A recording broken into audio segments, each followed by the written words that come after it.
क्या मेरी आवाज़ आ जी। रही है मैडम? हाँ, आ रही है।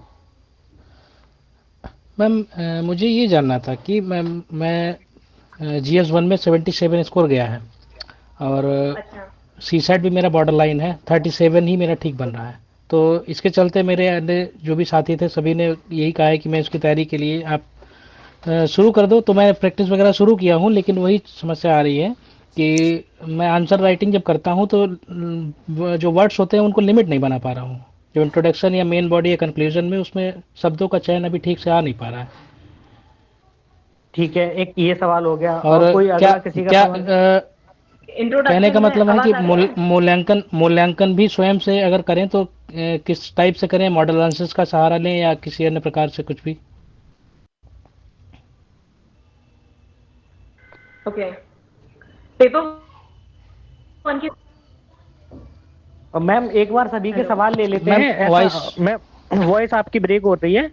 एक बार सभी लोगों के सवाल ले लेते हैं, डाउट्स ले लेते हैं। ठीक है, ठीक है। उसके बाद फिर जो जिसका भी जो कंक्लूजन होगा हमारा, वो हम अपना आगे करेंगे कंटिन्यू। तो आर्यन जी, आपका कोई सवाल? आप लाइब्रेरी में हो शायद, तो सवाल नहीं कर पाओगे। हेमलता मैम, अनु मैम, आपका कोई सवाल, जो भी सवाल हो आप मैम को शेयर कीजिए, फिर एक एक करके सबके सवालों के जवाब आपको मिलेंगे।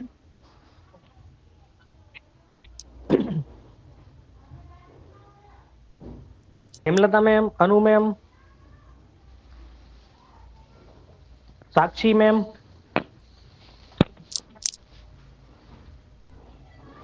कोई सवाल नहीं है आप लोगों के? अशोक की आईडी से कौन जुड़े हैं? अशोक,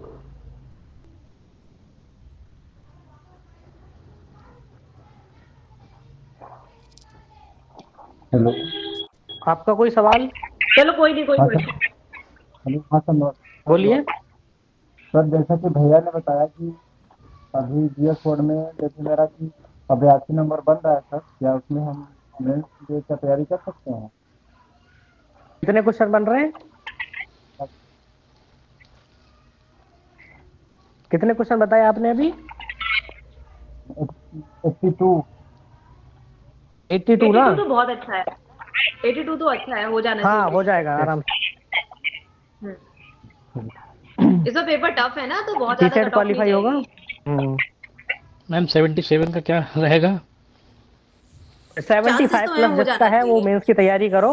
हाँ। क्योंकि कट ऑफ जी के जी। जो सुनने में आ रही है वो 74 या 75 ही रहने वाली है। ठीक है, तो ओबीसी 75 की प्लस थोड़ा जिसका बहुत। स्कोर है वो सेफ है। मैम एक जानकारी और चाहिए थी कि जैसे कि 7-8 क्वेश्चंस पर आपत्तियां लगाई गई हैं, उन आपत्तियों के चलते आयोग अगर कोई एक्शन लेता है तो उसमें क्या है कि उनका नंबर बढ़ेगा या किस टाइप से क्या होता है, उसको कुछ कोई फायदा कुछ भी मिलेगा हो हम लोग सकता है, को? वो बड़ा अनप्रेडिक्टेबल सा है। हो सकता है आपका स्कोर बढ़ जाए, हो सकता है कम हो जाए, हो सकता है कुछ क्वेश्चन अच्छा अच्छा। डिलीट हो जाए तो सबका वो कांस्टेंट सा हो। तो जो ऑब्जेक्शन वाले क्वेश्चन है उसमें कुछ नहीं कर सकते हैं हम्म। आप। हाँ हाँ। आप लेकिन ये है, मेंस के लिए तो प्रिपेयर करिए। आज नहीं तो कल तो पढ़ना ही है ना, मेंस का करना ही है। सिलेक्शन जी मेंस जी ही जी। करवाएगा। प्रीलिम्स तो सिर्फ मैम। क्वालिफाइंग है ना। अल्टीमेट जी सिलेक्शन तो जी। मेंस से ही होना है। आज नहीं तो कल तो कुएं में कूदना पड़ेगा, तैयारी करनी पड़ेगी।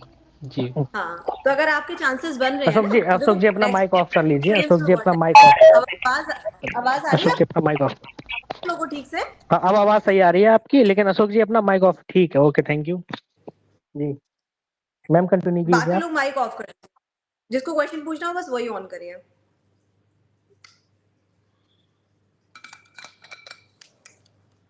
और आप लोगों के सवाल सवाल थोड़े अच्छे होने चाहिए, क्योंकि ये जो हमारी आज का लाइव सेशन है ये यूट्यूब पे लाइव जाने वाला है। तो थोड़ा सा सवाल जेन्युइन ही होने चाहिए और अच्छे सवाल होने चाहिए। ठीक है, चलिए। ठीक। अब क्या क्या क्वेश्चंस हैं आप बताइए मुझे।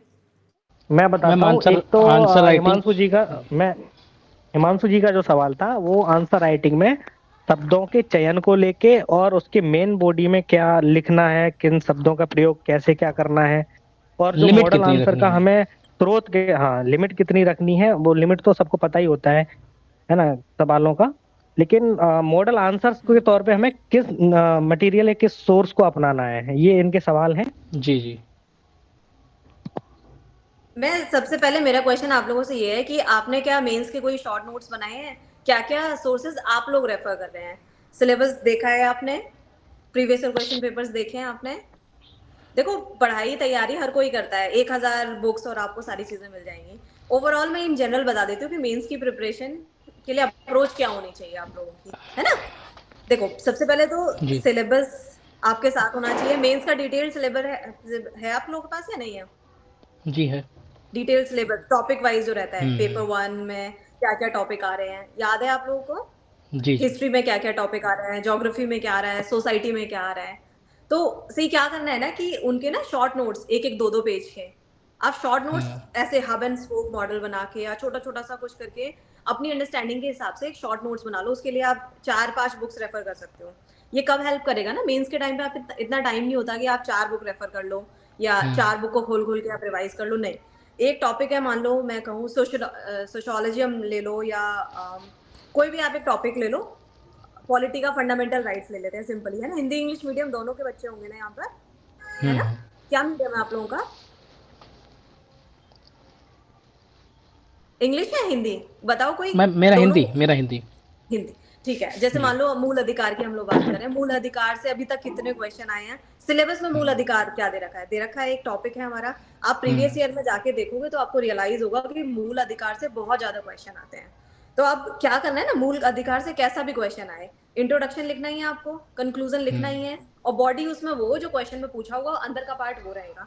तो आप प्री प्रिपेयर करके रखो, अच्छे अच्छे इंट्रोडक्शन, अच्छे अच्छे कंक्लूजन। अलग अलग पेपर की अलग अलग उसकी अप्रोच अलग होती है। जैसे पॉलिटी में अगर आप इंट्रोडक्शन की बात करो तो आप इंट्रोडक्शन में क्या यूज कर सकते हो? आप केस लॉज यूज कर सकते हो, जो सुप्रीम कोर्ट के हम्म। वेरियस जजमेंट्स आते हैं। एक चैप्टर ही है पूरा, पता है, जजमेंट पे। आपने कभी उस एंगल से उस हम्म। चैप्टर को नहीं देखा होगा। उसमें केशवानंद भारती और ये बहुत सारे जी जी। जजमेंट दिए हुए हैं। तो आप वो टॉपिक देखो कि मान लो फंडामेंटल राइट है तो उससे रिलेटेड कौन सा जजमेंट आया हुआ है। तो जब आप फंडामेंटल राइट का टॉपिक जब प्रिपेयर करोगे, नोट बनाओगे, तो उसमें लिख लेना एज पर दिस लॉ, या मान लो इस लॉ के हिसाब से ये डेफिनेशन दी थी। तो वो आपका एक अच्छा सा इंट्रोडक्शन हो जाएगा। तो ऐसे 2-2 4-4 इंट्रोडक्शन टॉपिक वाइज आप बना के रख लो। पॉलिटी में आप देखो कई सारी चीजें कर सकते हो। पॉलिटी में आप वही जजमेंट्स फॉलो कर सकते हो। इनिशियली बिगिनिंग में जो प्रियम्बल वाला चैप्टर है और भी नए चैप्टर है, उसमें जब पीछे की साइड आप मेन चीज तो आप पढ़ लेते हो, लेकिन आपने पीछे की साइड देखा उसमें कई सारे लोगों के केसी वियर का कोई स्टेटमेंट होगा, या बहुत बड़े बड़े जो लोग होते हैं उनके कुछ ना कुछ स्टेटमेंट्स होते हैं। उन स्टेटमेंट को एज अ इंट्रोडक्शन आप लिख लो, क्योंकि वहां तो बुक में लिखा हुआ है यूटिलिटी, लेकिन आपको नहीं पता कि यूटिलाइज कैसे करना है। तो उसको आप अपने मेंस में नोट्स में लिखो कि अगर कोऑपरेटिव फेडरलिज्म को लेके अगर किसी ने कहा है और उसका नाम लेके कि केसी वियर ने ये बोला था या इस पर्सन ने ऐसा बोला था, एज पर दिस पर्सन उसने ये बोला, तो ये उसकी डेफिनेशन, इंट्रोडक्शन आप प्री प्रिपेयर करके रख लो। आपको पता है सिलेबस के 20 ही टॉपिक है, उसी से क्वेश्चन आएगा। इंट्रोडक्शन लिखना ही लिखना है ना? कंक्लूजन लिखना ही लिखना है। पहले से प्रिपेयर करके रखो उस चीज को, है ना? तो पॉलिटी में मैंने क्या बोला, एक तो ये डेफिनेशंस जो अलग अलग लोग मिल जाएंगे आपको, बुक के बैक साइड में मिलेंगे आपको। जैसे आप कोई भी चैप्टर पढ़ते हो ना, प्रियम्बल पढ़ोगे, प्रियम्बल के कई सारे लोगों के, ऑस्टिन का स्टेटमेंट है, कई सारे लोगों के स्टेटमेंट्स हैं, वो याद कर लो एज इट इज। इसके अलावा सुप्रीम कोर्ट के वेरियस जजमेंट हो गए, केस लॉज हो गए, और ये एनजेएसी, कई सारी कमिटीज बनती है ना, लॉ कमीशन हो गया, उसकी उसकी कुछ रिपोर्ट्स हो गई, अलग अलग लॉ की रिपोर्ट आती है। तो ऐसे करके ना ये डेटा एक अच्छे इंट्रोडक्शन की तरह आप यूज कर सकते हो पॉलिटी में। वही अगर इकोनॉमिक्स की बात करोगे, इकोनॉमिक्स में इंट्रोडक्शन क्या होना चाहिए? तो इकोनॉमिक्स में भी आप रिपोर्ट्स देख लो। जैसे मान लो अगर पावर्टी पे, गरीबी पे कोई है, तो पावर्टी की कोई रिपोर्ट है ग्लोबल, है ना? तो उसको यूज कर सकते हो। अंकटाड की कोई रिपोर्ट है तो उसको यूज कर सकते हो, या WHO की कोई रिपोर्ट है। तो जो बहुत सारी रिपोर्ट्स होती है ना, आपने रिपोर्ट्स पढ़ा, प्रीलिम्स में आपने पढ़ा, रिपोर्ट्स पढ़ी, और रिपोर्ट्स का आपने नंबर याद कर लिया कि आपकी रैंकिंग कितनी थी, है ना? अब किसकी रिपोर्ट है वो आप उसको मेंस में यूज कर सकते हो कि इस रिपोर्ट के हिसाब से। कई बार क्या होता है ना, डेटा में एज ए यूज कर सकते हो उसको, तो आपके ना मार्क्स इसमें बढ़ जाते हैं। बाकी लोग क्या करेंगे, जरूरी नहीं है हर कोई वो डेटा लिख रहा है या नहीं।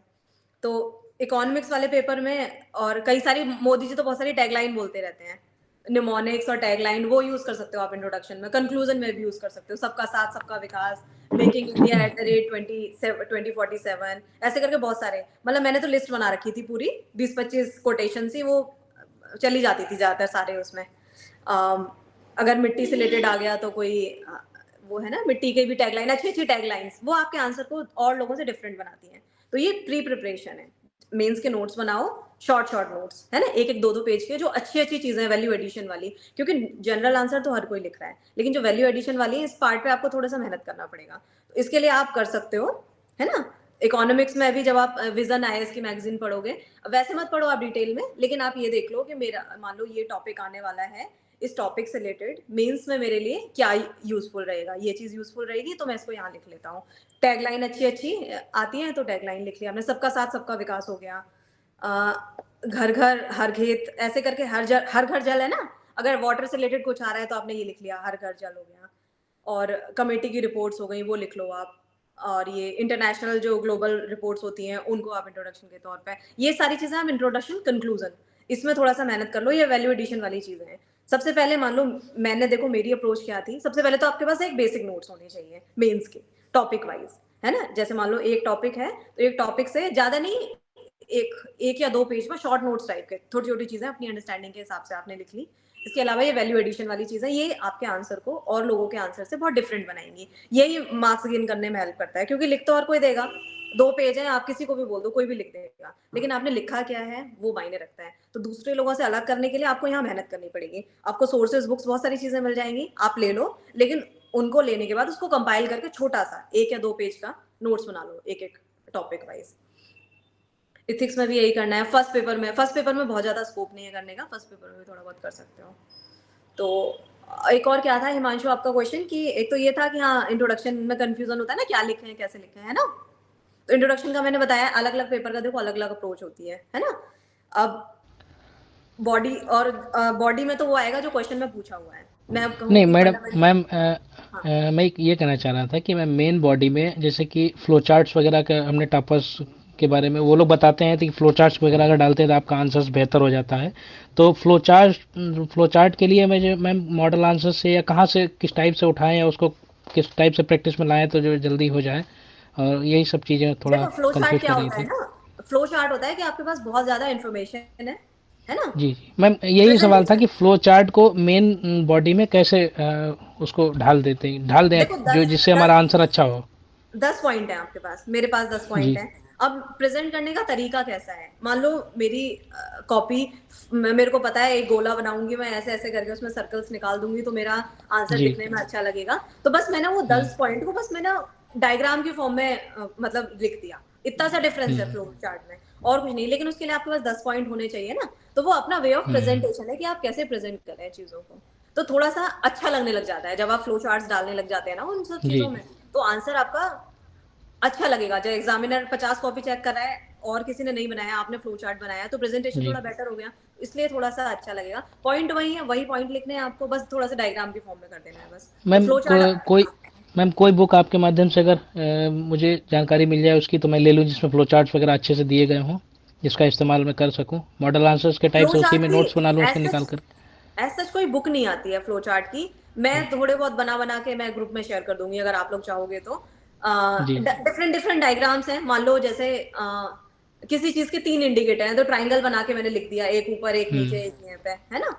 कोई कभी गोला बना के लिख दिया, कभी मैंने ये 5 किसी के एलिमेंट्स हैं तो मैंने वो रेक्टेंगल बना लिया, कभी मैंने स्क्वायर बना लिया।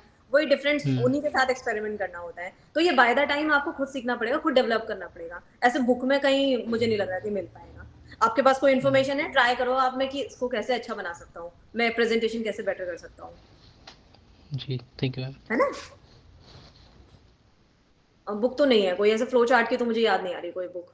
एक एम के यादव का ना मेंस को लेके एक दो वीडियो है, एम के आईएएस हब, वो उसमें फ्लो चार्ट्स वगैरह बहुत अच्छे से सिखाया है, उसमें बहुत अच्छी चीजें उसने बताई हैं। तो मेंस का बहुत पुरानी वीडियो है, मैं शेयर करूंगी, तो वो लोग देखना, आपको मेंस में बहुत बेनिफिट मिलेगा उसका।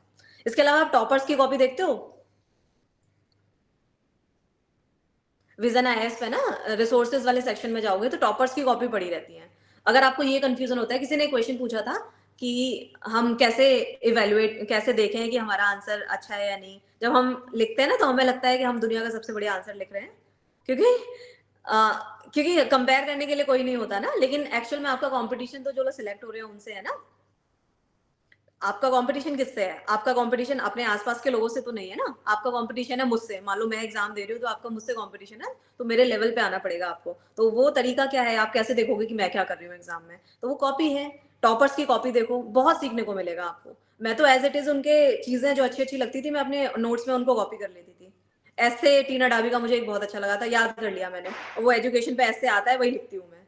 तो यही होता है अल्टीमेट, क्या है आपको सिलेक्शन लेना है ना, विद्वान तो बनना नहीं है, सिलेक्शन लेना है। सिलेक्शन कैसे लेना है, तो वो उसकी स्मार्ट स्ट्रेटेजी, स्मार्ट यही है। टॉपर्स की कॉपी देखो बार बार, आपने किसी टॉपिक के नोट्स बनाए, उसने वो आंसर लिखा हुआ है, उसमें अगर अच्छे अच्छे एग्जाम्पल्स यूज किए हैं, एज इट इज अपने नोट्स में उतार लो और उन्हीं एग्जाम्पल्स को अपने पेपर में लिख के आओ। तो अगर आपको डाउट हो कि मैं अच्छा लिख रहा हूँ या नहीं, उनसे कंपेयर कर लो, आपको समझ आ जाएगा कि आप कहाँ पर हो। किसी ने, अभिषेक ने शायद मेरे से क्वेश्चन पूछा था कि कैसे इवेलुएट करें। और एक और चीज आप क्या करो ना, ब्रेनस्टॉर्मिंग किया करो। मेंस में ना ब्रेनस्टॉर्मिंग बहुत इंपॉर्टेंट है। जैसे आपने कुछ पढ़ा है ना, उसको रिकॉल करने की कोशिश किया करो कि मैंने क्या पढ़ा। पेन पेपर लेके बैठो, 1 घंटा ना मेंस में बहुत हेल्प करेगा ये आपको, क्योंकि 3-3 घंटे आपको लिखना है, सोचने का टाइम होता नहीं है, दिमाग ही चलाना है। तो दिमाग चलने की प्रैक्टिस अभी से करनी है। तो जो भी आप पढ़ते हो ना, सुबह से शाम तक आपने जो भी पढ़ा, एक टाइम 1 घंटा ऐसा निकालो कि बैठ के लिखना शुरू कर दिया, मतलब दिमाग में, अच्छा मैंने सुबह से क्या पढ़ा, ये पढ़ा, इसमें मान लो अगर फंडामेंटल राइट पे क्वेश्चन आ गया तो मैं कैसे लिखूंगा, है ना। तो आपने जो है उसमें रिकॉल करने की कोशिश की, अच्छा फंडामेंटल राइट क्या क्या फैक्ट थे उसमें, स्वर्ण सिंह कमेटी हो गई या ये हो गया वो हो गया, जो भी आपको फैक्ट्स याद आ रहे हैं आपने लिख लिया, फंडामेंटल राइट पे ये क्वेश्चन बन सकता है, तो बस वही रफली, ऐसे नहीं है, किसी को दिखाना नहीं है, वो अपने दिमाग के लिए। जितना आप रिकॉल करोगे ना उतना आपको मेंस में हेल्प मिलेगी। मैं 9:30 मेरा रूटीन फिक्स था, मैं करती थी, मैं आंसर राइटिंग जरूर करती थी। 1 घंटा मतलब मैं लिखना, जब मेरा लग रहा था मुझे क्या होगा, तो 9:30 से मैं लिखती थी, क्योंकि मुझे पता है 9:30 से मुझे लिखना है, तो दिमाग ना हमारा उस मोड में चला जाता है। आपको जिसको भी लग रहा है ना आपके चांसेस बन रहे हैं, 9:30 से लिखा करो, सारे काम धंधे छोड़ छाड़ के, क्योंकि आपका एग्जामिनेशन मोड में चला जाएगा आपका दिमाग। आपको पता है 9:30 मेरे को करना ही करना है, 9:30 से लिखना स्टार्ट कर दो। जब मेरा प्रीलिम्स का पेपर होता था तो मैं प्रीलिम्स का पेपर लगाती हूँ 9:30 से, 2:30 से भी लगाती हूँ दोपहर में, क्योंकि वरना उस टाइम नींद आती है। तो आपको दिमाग को ना सेट कर लो कि हाँ 9:30 हमें देना है। ये सब छोटी छोटी चीजें लेकिन बहुत बहुत हेल्प करती हैं। और और बताओ। आज वेबिनार में जुड़े हुए लोगों को एक सूचना देना चाहूंगा कि अभी सुरेंद्र लोधी जी हमारे साथ अभी जुड़े हुए हैं। उनको पहले तो बहुत बहुत बधाई, वो अभी बिहार में जज बने हैं, उससे थैंक पहले यू। वो ओके, बीपीएससी। जी थैंक यू। सर का स्वागत है, थैंक यू। Welcome sir. और कांग्रेचुलेशन। आपने बिना पहले से इन्फॉर्मेशन दिए आपने ज्वाइन किया आज। तो हालांकि हम लोग चाह रहे थे कि आप बिहार मेंस जो हमारे ग्रुप से जो लोग देने वाले हैं, आप ओके। उनके लिए एक सेशन जरूर लें। तो आप उसके लिए समय निकालिए सर थोड़ा, और जो बिहार मेंस देंगे हमारे ग्रुप से जो भी बच्चे, और उनको थोड़ा सा मेंटोर कीजिए आप, तो जल्दी से जल्दी और ज्यादा से ज्यादा सिलेक्शन हो। Sure sure, I will help. जी जी। वैसे अच्छा मैम चलिए, काफी और किसी। जी मैम जी सर काफी आप। अच्छा बता रही हूँ, जी पर मैं तो थोड़ा लेट जुड़ा हूँ, तो एक दो चीज मैं ऐड ऑन करना चाह रहा हूँ कि आंसर राइटिंग की प्रैक्टिस कम से कम है ना उस शेड्यूल पे करनी है आपको, जहाँ पे वो कमीशन में होता है। 3 घंटे सुबह और 3 घंटे शाम, 10 से 1 और 2 से 5। कई बार ऐसा होता है कि हम लोगों को बहुत सारी चीजें याद होती हैं, लेकिन प्रेशर में ना कंटेंट मिस कर जाते हैं, क्योंकि हमारी प्रैक्टिस नहीं होती इस लेवल की। तो मैं अपने एक्सपीरियंस के बेस पे ही बता रहा हूँ। मैं तो टेस्ट देता था 10 से 1 बजे तक और 2 से 5 बजे तक। प्रीलिम्स के भी ऐसे ही करता था और मेंस के भी करता था। क्वेश्चन की डिमांड जरूर समझनी है। मान लो टॉपर की हमने कॉपी निकाली, लेकिन वो उसने क्वेश्चन की डिमांड के अकॉर्डिंग लिखा है। ऐसा नहीं कि टॉपर की कॉपी में जो कंटेंट है वही हमने लिख दिया, लेकिन यहाँ पे क्वेश्चन की डिमांड अलग होती है। तो सबसे पहले क्वेश्चन का नेचर समझना है, वो पूछ क्या रहा है।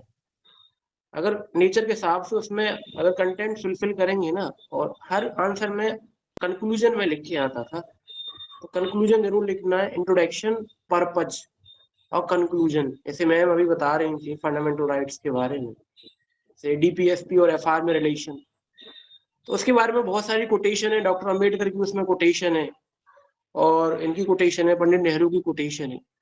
उसके अलावा इसका पर्पज क्या है। फंडामेंटल राइट जस्टिशिएबल नहीं है, और वो DPSP, sorry, fundamental right justiciable है, डीपीएसपी नहीं है। इन सारी चीजों को लेकर अगर कॉन्स्टिट्यूशनल असेंबली की अगर आप डिबेट उसमें कुछ पॉइंट मेंशन करेंगे ना, तो बहुत अच्छा स्कोर करेगा। I can help you specially in constitution part, because I am law student और मेरा कॉन्स्टिट्यूशन पे अच्छी पकड़ है। इसको भी अगर हेल्प चाहिए तो मेरे को व्हाट्सअप कर दे कॉन्स्टी के नोट्स की, और मैं उसको प्रोवाइड करा दूंगा। मैं आप लोगों के लिए इतना कर सकता हूँ, स्पेशली कॉन्स्टी में मेरी अच्छी कमांड है, क्योंकि जीके मेरा ठीक है, बट क्योंकि एडमिनिस्ट्रेटिव वाला मेरा जीके नहीं है बिहार में या फिर यूपी में, दूसरा एंगल आता है। चैट जीपीटी का भी यूज कर सकते हो आप। चैट जीपीटी का यूज करते हो, एआई का यूज करते हो बेटा? एआई सबसे पहले 5 क्वेश्चन डेली लिखने की आदत डाल लो कि 5 मुझे मेंस के क्वेश्चन लिखने हैं पर डे। शुरू में तो बहुत टाइम लगेगा, 7-8 घंटे भी लग सकते हैं, लेकिन एक टाइम बाद जब आपकी प्रैक्टिस हो जाएगी ना, तो एक क्वेश्चन को आप आधा घंटे में इजीली लिख सकते हो। और जब तक आप मेंस प्रिपेयर नहीं, मैं अपने एक्सपीरियंस के बेस पे बता रहा हूँ, अगर आपका मेंस प्रिपेयर नहीं है तो you will never qualify the prelims. और प्रीलिम्स कोई एग्जाम करके कर क्या लोगे? अगर आपको मेंस तैयार नहीं है तो सबसे पहले मेंस की तैयारी करना, वो सब्जेक्ट जो प्री में आते हैं। मान लो हिस्ट्री आती है मेंस में, भी प्री में आती है, तो उसको अच्छे से कमांड कर लो। कई ऐसे सब्जेक्ट होंगे सिर्फ वो मेंस में ही आते हैं लेकिन प्री में नहीं आते, उनको कुछ टाइम के लिए स्किप कर सकते हो, लेकिन पहले प्रीलिम से पहले मेंस आप अपना तैयार करके रख लेना। अगर आपका मेंस तैयार है प्रीलिम से पहले, तो प्रीलिम्स कभी नहीं हो सकता, कभी मतलब कभी नहीं। यही सजेशन है। बाद में अभी तो मैम का लेक्चर है, तो आप मैम के लेक्चर पे ज्यादा अटेंशन दीजिए। नहीं नहीं नहीं, आप वो तो कलेक्टिव 2 लोगों का सिलेक्शन हुआ है, तो दोनों के experiences. Congratulation ma'am. Same to you. Thank you. बाकी भी मेरी चलिए तरफ से जी सर, देखिए, हम आपसे जरूर एक बार सभी बच्चों के साथ जुड़ेंगे एक बार आपसे। अगेन आपने तो बिना इन्फॉर्मेशन दिए हमको सरप्राइज किया है, ये बहुत अच्छा लगा हमको। अब ये मत बोलना जुडिशरी ओवर रीच कर रही है। जी जी जुडिशरी बिल्कुल। ओवररीच में, हाँ। चलिए आर्यन और जी का किसी का शायद कोई प्रीलिम्स हो सवाल रहा है? है क्या? आप लोगों में से किसी और का प्रीलिम्स हो रहा है? जी मैम, ग्रुप में काफी बच्चों का इस बार प्रीलिम्स हो रहा है, और बिहार पीसीएस भी लगता है इस बार ग्रुप से बहुत से लोग मेंस लिखेंगे, है ना। लेकिन अभी जो आर्यन जी अपना हैंड स्टैंड किए हुए हैं, आर्यन जी आपका कोई सवाल? आर्यन जी? अच्छा हिमांशु जी, आपके कोई और सवाल हो? मैम ज्योग्राफी में मैपिंग वगैरह की बहुत समस्या आती है। मैप प्रैक्टिस नहीं हो पा रही ठीक से। मैप मैप बन नहीं पा रहा बनाओ, ठीक से। जितना ज्यादा बनाओगे, जितना ज्यादा प्रैक्टिस जी। करोगे, उतना ज्यादा आएगा। मैं सेकंड्स में मैप बना सकती हूँ, इंडिया का भी वर्ल्ड का भी। ये प्रैक्टिस है, बहुत प्रैक्टिस की है मैंने। हम्म। मुझे पता है कि हर दूसरे आंसर में इंडिया का मैप बन जाता है और वर्ल्ड का मैप हम्म। बन जाता है। मैं सेकंड्स में बना सकती हूँ। अभी बैठे बैठे कहोगे तो मैं 2 सेकंड में, 2 तो ज्यादा हो गया, 5 सेकंड में मैप बना दूंगी मैं इंडिया का। तो जब भी हम्म, खाली बैठो, इंडिया का मैप ड्रॉ करो, वर्ल्ड का मैप ड्रॉ जी। करो। जितना प्रैक्टिस करोगे ना उतना आएगा। और ये गेन करने का, मार्क्स गेन करने का, ज्योग्राफी में ये बहुत अच्छा है कि आप हम्म। वर्ल्ड मैप बहुत अच्छा बनाना सीख लो। और जरूरी नहीं है बहुत फैंसी मैप बनाना है, बस आइडिया के लिए समझ आ जाए भाई ये ऑस्ट्रेलिया है, ये अफ्रीका है, ये यहाँ पर अमेरिका है, बस थोड़ा सा दिख जाए, बस अंडरस्टैंडिंग के हिसाब से। बिल्कुल बहुत नीट एंड क्लीन नहीं बनाना। उसको कर दिया करो बॉक्स में बंद, तो उससे थोड़ा बेटर लगता है। बॉक्स में बंद करके इंडिया का मैप बना दो। सॉइल वाला क्वेश्चन आया तो सॉइल को रिप्रेजेंट कर दिया। हर चीज कोशिश करो ज्योग्राफी में कि वो मैप के थ्रू आप रिप्रेजेंट कर पाओ उसको। कोशिश करो, जितना कोशिश करोगे उतना वो एग्जामिनेशन में कर पाओगे, एग्जीक्यूट कर जी पाओगे, जी। जितना अभी प्रैक्टिस कर लोगे। तो प्रैक्टिस एंड प्रैक्टिस। हम्म। हेमलता, आप बताओ कितने नंबर बन रहे हैं आपके? फीमेल्स की तो और 5 नंबर कम जाती है ना, तो आई थिंक 70 का राउंड शायद हो जाना चाहिए। कितने क्वेश्चंस हो रहे हैं? 72 के आसपास हो जाना चाहिए मुझे जहां तक लगता है, फीमेल का 72 से 74 के आसपास। मैम यस, 75 के अप्रॉक्स बन रहे हैं। हो गया। फिर आप मेंस की हाँ तैयारी अच्छे से करो, हो जाएगा आई एम श्योर। 75 बन रहा है देखो तो मेंस ना, अगर डेफिनेटली आप हो वैसे जाना देखोगे चाहिए। ना तो आपको लगेगा, हाँ मतलब मेंस को अगर आप वैसे देखोगे ना तो आपको लगेगा कि,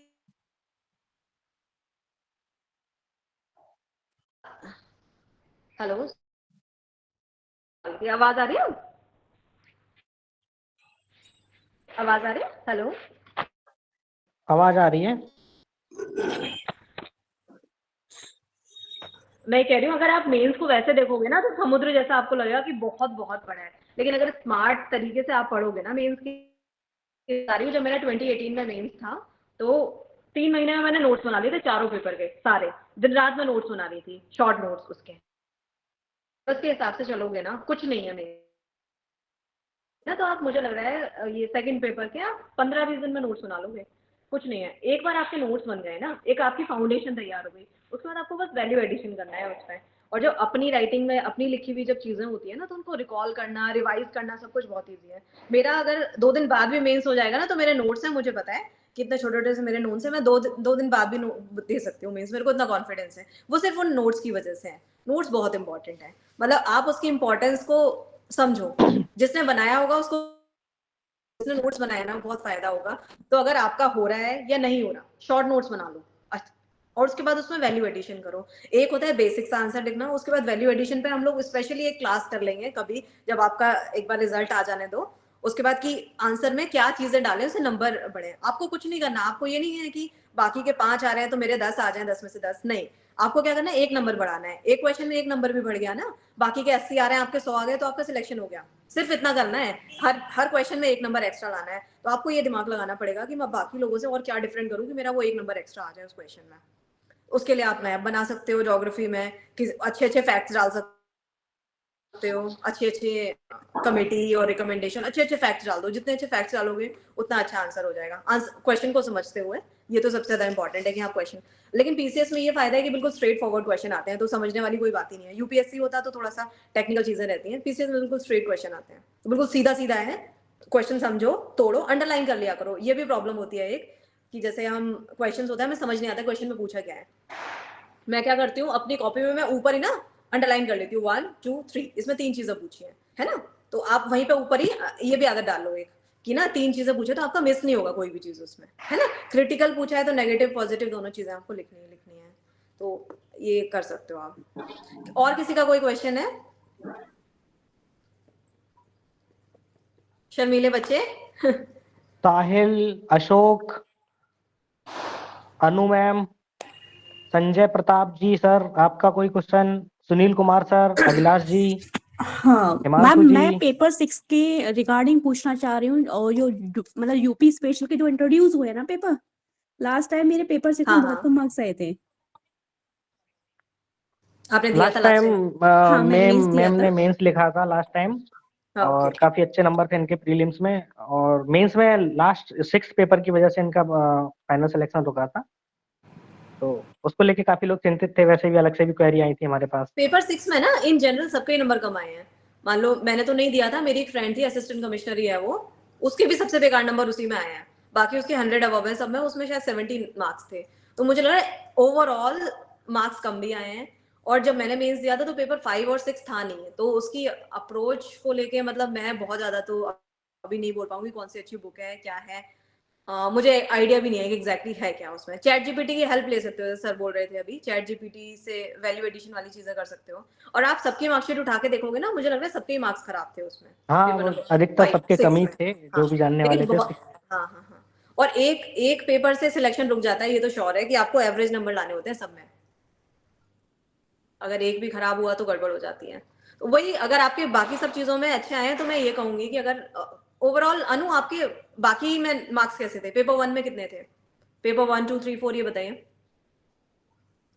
मैम मेरा अनु। मार्क्स बाकी में तो ठीक थे, बट पेपर ठीक 6 में कितने? काफी कम आए 90 थे। 100 कितना? मैम मेरे 80s में आए थे। नहीं तो ठीक नहीं है बेटा, इसमें अभी 20-20 नंबर कम से कम और बढ़ेंगे सब में। मैम एक मिनट, हाँ, 80s में मतलब ठीक है, लेकिन अभी 20-25 नंबर 30 नंबर बढ़ाने का स्कोप है आपके पास। तो ठीक है। सिर्फ 6 की प्रॉब्लम नहीं है, अभी प्रॉब्लम मेंस में है कि हम आपका, आप जनरल आंसर लिख रहे हो। मतलब मेरी अंडरस्टैंडिंग के हिसाब से अगर आपको 80 मार्क्स आ रहे हैं, अब कॉपी भेजना मुझे, मैं बताऊंगी कि और क्या इंप्रूवमेंट हो सकता है। तो ठीक है। 80 मार्क्स आ रहे हैं, अभी हर क्वेश्चन में 1 नंबर बढ़ाने का स्कोप है आपके पास। तो आप उसमें वैल्यू एडिशन करो, अच्छे फैक्ट्स डालो, अच्छी चीजें डालो। मैं पेपर वाइज जिसका मेंस हो रहा होगा एक बार बताना, मैं पेपर वाइज पूरा डिटेल में बता दूंगी कौन कौन सी रिपोर्ट्स डाल सकते हो, क्या डाल सकते हो। एक इस पे क्लास ले लेंगे, बहुत अच्छा सेशन रहेगा। मुझे 100 नंबर कम से कम आप लोग भी बढ़ जाएंगे ओवरऑल, अगर उस चीज को आपने फॉलो किया तो आप ना ओवरऑल हर चीज पे मेहनत करो। इस बार भी आपका, अगर आपने पिछली बार दिया, आपका हो रहा होगा प्रीलिम्स, आई होप अगर हो रहा है तो सब पे काम करो। टॉपर्स की कॉपी देखो, अच्छे विजन की मैगजीन जो मेंस की आती है ना, उसमें बहुत अच्छे फैक्ट्स रहते हैं, फैक्चुअल इन्फॉर्मेशन। नोट्स बनाए आपने? जी मैम बनाया मैंने। नोट्स बनाए ना, तो नोट्स में आप वैल्यू एडिशन करो। अब आप क्या क्या करते हो आंसर्स में भेजना एक बार, मैं तब बता पाऊंगी कि हाँ हाँ एग्जैक्टली श्योर मैम। प्रॉब्लम कहाँ है, कि कहाँ स्कोप है नंबर बढ़ने का ना। 80 कम है, मतलब ट्रस्ट में सिलेक्शन के लिए आपको 100 एवरेज मतलब होने चाहिए। 100 15 110 120 तक आ जाते हैं लोगों के। ओके तो मैम 20-30 नंबर 40 नंबर बढ़ने का स्कोप है ना। ये कैसे बढ़ेंगे? पेपर पूरा हो रहा था, छोटा तो नहीं? हाँ मैम वो हो रहा था। पूरा कंप्लीट कर लिया आपने पेपर? हाँ हाँ हाँ, तो फिर उसी में कंटेंट में प्रॉब्लम है, थोड़ा सा कंटेंट पे इम्प्रूव करने की जरूरत है, कंटेंट में ओके काम मैम करना है। हाँ हाँ हाँ, तो आप किसी की ना जो सिलेक्टेड लोग हैं उनकी हेल्प ले सकते हो आप, ओके जिसने मैम इंटरव्यू दिया हो, एवरेज 100 नंबर आ रहे हो उसके, 110 100 प्लस नंबर आ रहे हो, तो आप उसकी थोड़ी सी हेल्प ले लो, क्योंकि यहाँ 20-20 नंबर बढ़ेगा, 4 पेपर में 20 बढ़ेगा तो 80 नंबर बढ़ जाएगा। 100 नंबर और बढ़ गए तो बस सिलेक्शन हो जाएगा आराम से। तो ये 20 नंबर के लिए बहुत मेहनत करनी पड़ेगी, और नोट्स बने हुए तो आपको ज्यादा नहीं करनी पड़ेगी, बस अच्छे अच्छे फैक्ट्स निकालो, डेटा निकालो और उनको रिकॉर्ड वो इनवाइट करो, बिल्कुल यूज करना शुरू करो उनको अपने आंसर्स में। ओके मैम हम लोग ना एक सेशन ही अलग से कर लेंगे इसके, मैं पूरी डिटेल में अपने नोट्स लेके बैठूंगी, मैं समझाऊंगी पूरा कि हाँ ये पेन पेपर लेके बैठना, पूरी क्लास टाइप की कर लेंगे, मैं बता दूंगी सारा कि हाँ ये सबका साथ विकास और ये वो, बहुत मेहनत करी थी मैंने उस टाइम पे, तो वो सारी चीजें मैं शेयर करूंगी, आपको बहुत हेल्प मिलेगी। मतलब 100 मार्क्स तो मेरे अराउंड बढ़ जाने चाहिए मेरे ख्याल से, अगर आपने अच्छे से इम्प्लीमेंट कर लिया उस चीज को तो। ओके मैम और कोई? किसी और का कोई सवाल? सुनील सर आपका कोई सवाल? नहीं सर, मैं सुन रहा हूँ आप सबको। अच्छा सुनील जी कितने नंबर आ रहे हैं आपके? मैम अभी मैंने देखा नहीं, वैसे आ जाना चाहिए, 75-80 कह रहे हैं तो आना चाहिए, 95 के आसपास आना चाहिए। फिर तो बहुत बढ़िया है, वही जाना है फिर। आप सुनिए मत, आप काम करिए, पढ़ाई वढ़ाई करिए। हाँ कर रहे हैं मैम। हाँ हाँ हाँ, मेंस का तैयारी शुरू कर दीजिए, सभी कर दीजिए, मतलब कितने भी मार्क्स बन रहे हो, मैं तो ये बोलूंगी कितने भी हाँ बन रहे नहीं हो आप लोग स्टार्ट कर बिल्कुल, दीजिए, सिलेक्शन ये मेंस ही सोनवीर कराएगा। जी ने तो शुरू से कहा था मेंस को लेकर ही चलिए, वो तो प्री की बात नहीं है, वो तो कर ही रहे हैं। 2022 में डाला था, तब से अभी पेपर का मौका मिला है देने का, बस ये है, पहली बार दे रहे हैं। अच्छा अच्छा। टीचर बढ़िया। हैं, एकदम से आ गया था कि दे देते हैं तो दे रहे हैं। बेसिक में शिक्षक हैं सर। अच्छा अच्छा, ओके। अब वो सब लोग उसकी यूपी से ही हैं अभी जो ऐड हुए हैं इसमें? एक किसी पर्सन का मैसेज आया था मेरे पास कि वो एमपी की तैयारी कर रहा था। अनुराग का किसी का मैसेज आया होगा, अनुराग हाँ सिंह हाँ हाँ लोधी करके, वो एमपी से हैं, एमपीपीएससी की ही तैयारी कर रहे हैं। हाँ हाँ हाँ, तो तो अभी मैंने एससी बोला की आप तो हालत सेशन में खराब आ चल जाना रही है शाम को, वैकेंसी तो के मैंने मामले कहा में। हम लोग बात कर लेंगे प्रीलिम्स के बारे में। साक्षी जी आपका कोई सवाल? हिमांशु, इंडियन आर्मी, साहिल, निशा सत्या, आपका कोई सवाल मैम से आप पूछ सकते हैं। नमस्ते मैम। कोई भी मतलब, हाँ नमस्ते। मैं बिगिनर हूँ, अभी तो एग्जाम नहीं दिया है, बट कुछ पूछना चाह रहा था हाँ मैम। बोलिए। जैसे आंसर राइटिंग में टॉपर की कॉपी देखी हो तो वो काफी सिंपल वर्ड्स में लिखते हैं, बट काफी मतलब अट्रैक्टिव होता है वो। तो मैम मेरे हिसाब से मेरे पास कंटेंट तो है और मैं उसको लिख भी लेता हूँ, बट उस तरह का नहीं आता है जैसा आना चाहिए, तो उसके लिए क्या कर सकते हैं? मतलब उस तरह का मैंने बोला ना, एक तो पहले आपकी समझ, एक बेसिक अंडरस्टैंडिंग एक टॉपिक की, फिर सेकंड लेवल होता है एक वैल्यू एडिशन वाला चीज। तो एक है कि आपने पढ़ के कितनी समझ है आपको चीजों की, जैसे मान लो मैं बोलूँ कोई भी आप एक टॉपिक दो मुझे, मान लो सस्टेनेबल डेवलपमेंट ले लेते हैं हम, तो एक सस्टेनेबल डेवलपमेंट को लेके एक तो एक आपकी बेसिक अंडरस्टैंडिंग हो गई, आपने बेसिक सी चीजें उसमें लिख दी है ना, एक तो ये आंसर हो गया। ऊपर से टॉपर्स ने क्या किया, उसमें कुछ फैक्ट्स डाल दिए, डेटा डाल दिया, कुछ रिपोर्ट्स डाल दी, तो उसके लिए वो आपको थोड़ी सी मेहनत करनी पड़ेगी इधर उधर से। तो लेकिन सबसे पहले जो बिगिनर्स होते हैं वो क्या करेंगे, एक बेसिक सी चीजें ही तो आपको होनी चाहिए। सबसे पहला स्टेप ये होना चाहिए कि आपकी एक बेसिक अंडरस्टैंडिंग हो हर टॉपिक को लेके, जो भी आपके सिलेबस में दिए हुए हैं। अगर वो आप लिख पा रहे हैं, मैं आपको अभी तुरंत कोई टॉपिक दे दूं, आप लिख पा रहे हैं एक पेज उस पर, तो मतलब आपकी एक बेसिक लेवल की तैयारी हो गई है। आप समझ के चलो कि हाँ चलो ठीक है, एक पेज आप लिख पा रहे हैं। लेकिन बेसिक लेवल का जब आप लिखेंगे तो 10 में से आपको उसमें से 2 नंबर 3 नंबर इतना मिलेगा बस। अब आपको वो नंबर 5 या 6 करने के लिए, क्योंकि एवरेज यही नंबर आते हैं, अच्छे मार्क्स मतलब 5-6 अच्छे हैं, तो अगर आपको वहां तक जाना है तो उसके लिए आपको फिर वो टॉपर्स वाली अप्रोच अपनानी पड़ेगी। तो उसके लिए मेरी तो ये स्ट्रेटेजी थी, मैं तो नोट्स में मैंने वैल्यू एडिशन किया था, मैं उनको याद करती थी, लोग रिकॉल